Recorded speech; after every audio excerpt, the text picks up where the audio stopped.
Hey guys, today we will be talking about the atomic radius and periodic trends. Well, what is the atomic radius? Essentially, the atomic radius is the distance between the nuclei of an atom to its valence shell.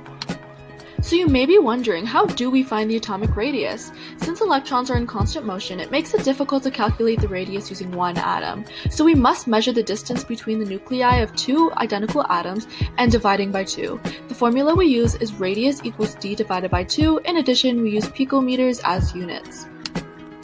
So now let's discuss the atomic radius trend. Just so we can reiterate how to read a periodic table, going down columns we call these groups, and reading elements from rows we call these periods. The atomic radius trend going across the period from left to right gradually decreases.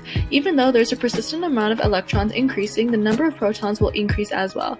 Taking into consideration the increase of the number of protons, the effective nuclear charge will now increase and pull the electrons closer to the nucleus. Therefore, overall atomic radius decreases. The atomic radius trend going down a period actually increases. This is because the number of electrons is increasing and adding to the electron shells. This increases the number of shielding electrons, thus the effective nuclear charge will decrease, making the pull from the nucleus weaker, and therefore leading to a larger atomic radius. Let's do an example together. So let's arrange these elements by decreasing atomic size. We have magnesium, strontium, and aluminum. We can see that magnesium and aluminum are in a superior group to strontium, therefore making strontium the largest. Then we can see that magnesium is to the left of aluminum, thus making the atomic radius for magnesium larger. So the correct order will be strontium, magnesium, and aluminum.